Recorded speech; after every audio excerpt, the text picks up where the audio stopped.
por haber venido acá a Lucaep. Yo voy a hacer un comentario específico sobre vivienda y algunos comentarios generales me va a permitir hacer, siguiendo pues la línea de nuestro presidente. En el tema de vivienda, ustedes saben que construcción hoy en día es una actividad que no tiene ningún gravamen desde el punto de vista de IVA, de impuesto de valor agregado. Estamos conscientes de que hay que generar un IVA, no es que estamos diciendo que no queremos un IVA, pero sí un IVA de otras dimensiones, de otro valor. Y esto se entiende muy claro con el ejemplo de la vivienda. Y se hicieron 3 análisis específicos sobre eso. ¿Cómo se afecta la mano de obra que se utiliza en una vivienda por el factor IVA? ¿Cómo aumenta el valor de la vivienda en una familia que subcontrata su construcción a alguien que llegue y pide a un tercero que le construya la casa? ¿O cómo se afecta el valor, el costo final de una vivienda que se genera, que genera un préstamo bancario, que prácticamente todo el mundo adquiere vivienda a través de un préstamo? Las únicas personas que no quieren vivienda a través de un préstamo es vivienda de interés social, que se lo resuelve el Estado de alguna manera, aunque hay una porción de ese monto que es un préstamo de muy baja cuota, pero sí hay. O pues la gente que no requiere. Para el primer caso, de la mano de obra directa, el incremento que genera es de un 7.84%. Y no hay que perder de vista que a la larga no le suena, pues 7%, 8%, 9% no es mucho, pero recuerden los montos de las viviendas, ¿verdad? No estamos hablando de 10.000, de 50.000 o de 100.000 colones, estamos hablando de millones de colones.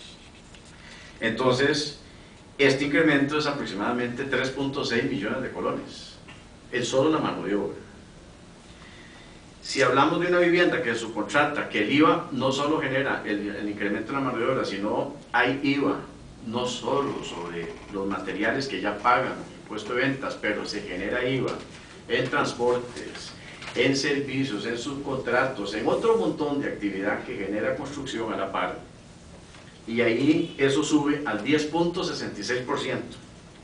En este ejemplo, 5 millones prácticamente, 4.919.000. El efecto en un préstamo bancario para tener una vivienda, aquí estamos comparando vivienda clase media alta, ¿verdad? Sí, para que entendamos dónde estamos parados, que es de lo que más hay demanda. Más el sector bancario hoy día es el financiamiento de viviendas, la parte más gruesa de esos programas de financiamiento. Lo vieron en las noticias hace algunos días. Y en el efecto del préstamo, al final de usted hablar el costo original de la construcción, los profesionales que van a cobrar IVA, que son abogados, que son peritos, de nuevo los abogados en la parte de traspaso, acepción de vivienda de interés social, timbres, todo este montón de cosas, ¿verdad?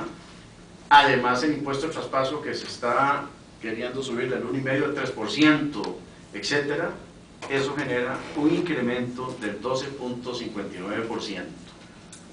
6.2 millones de colones. Esto debería tener un tratamiento diferente, escalonado y partiendo de una base menor, porque al final el contratista o el desarrollador los va a pagar, pero el problema es que el consumidor, el que compra la vivienda, no tiene dónde deducirlo, y para él sí es un incremento real de precio. Si hoy cuesta comprar una vivienda, pues va a costar más.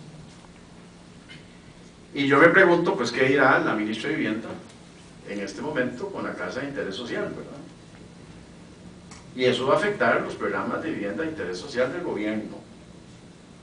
Que recuerde que ahí seguimos en un déficit de vivienda de interés social que se ha revertido. Costa Rica controlaba el crecimiento vegetativo de la necesidad de vivienda de interés social, y toda esta crisis ha hecho que eso ya no se controla, y más bien ahora sí vamos creciendo un poquito en el déficit. La otra parte es quién va a poder comprar vivienda. Es decir, estos incrementos producen que las cuotas aumenten y entonces que los salarios requeridos aumenten. Y ese aumento en el salario requerido es de aproximadamente un 17%. O sea, la persona que gana lo mismo hoy va a tener que comprar una casa de 17% de menor valor porque no le da el salario a la hora del banco, hacer el análisis financiero para el cálculo de la cuota que debe pagar y la relación que debe tener esa cuota con el ingreso familiar. Entonces, esas son las consideraciones importantes que se han hecho en este asunto. La otra cosa que la Cámara de Construcción ha planteado es que debe haber un transitorio importante porque hay muchas contrataciones de valor grande, que de nuevo, no estamos diciendo que no haya IVA, que haya un IVA, pero un IVA mucho menor y un IVA controlado con un transitorio.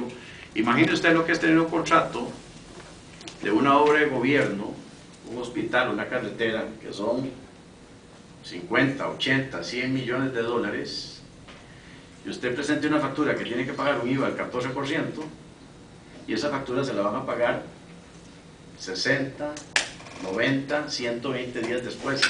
La necesidad de capital de trabajo que se genera ahí. Y eso al final, ¿qué hace? Que las obras aumenten de costo, porque eso genera más flujo, más necesidad de capital, más costo financiero de las obras, y se encarece. Entonces, el efecto de esto no solo tiene que verse en que el gobierno necesita ingresos, que es una parte que decía nuestro presidente, sino que en cuanto se incrementa el costo de la vida, y si vamos a poder nosotros tener ahí un buen control. El otro comentario que quería hacer es, no vemos, como decía Manuel H., las motivaciones, las leyes, las proposiciones para incrementar, motivar, incentivar producciones. Hay algunas cosas muy claras que tienen una buena marcha, digamos, dentro de todo este enredo, ¿verdad? Pero, por ejemplo, si uno ve la inversión extranjera directa y lo que le afecta a esta noticia, este país se ha caracterizado por tener una inversión extranjera directa importante de acuerdo a nuestro tamaño. Y aquí no solo hablo con el sombrero del CAEP, sino que soy director de CINDE, y ahí nos damos cuenta. Y el efecto que esto ha causado, que no es público, porque las empresas no les gusta manifestar esto, es importante. Es decir, el freno que decía Manuel H. es real e importante, y ahí está. Y no es solo la inversión extranjera directa, es la inversión nacional. Entonces, ¿eso qué nos va a generar? Ojalá se piense y se analice muy bien esto en el asunto de empleo, el empleo de calidad que está promoviendo toda la inversión extranjera directa, en todo lo que es alta tecnología, servicios, farmacéutica, médica, etcétera, etcétera. Es un empleo que los costarricenses han sido muy beneficiados y de manera clara, clarísima. Y eso nosotros podríamos estar descuidándonos, porque no podemos dejar de ver aisladamente este país.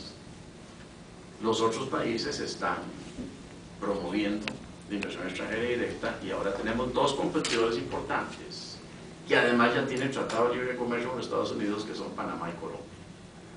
Y Colombia es un país tan agresivo que el último dato que vi en una visita hace unas semanas allá, tiene una inversión extranjera directa promedio de 10 millones de dólares al día. No nos podemos comparar uno a uno con Colombia, es un país de 1 millón de kilómetros cuadrados contra 50.000, pero proporcionalmente el país está haciendo una tarea mucho más de lo que nosotros podríamos hacer. Y esto es preocupante, ¿verdad? Porque hasta la misma ministra de Comercio Exterior pues ha estado preocupada del tema. El otro asunto es que, aparte de este problema que nos genera este asunto del tema fiscal, no vemos soluciones, por ejemplo, en el tema del exceso de trámites. Y entonces otra vez se nos genera, y es lo que se decía al principio de esta conferencia de prensa, bueno, cuáles son los incentivos y a dónde estamos para que este país de verdad trate de despegar, porque la crisis no ha acabado, efectivamente, aquí seguimos en crisis. Eso es lo que yo podría comentarles en general y específico en el tema de vivienda sobre este asunto. Muchas gracias.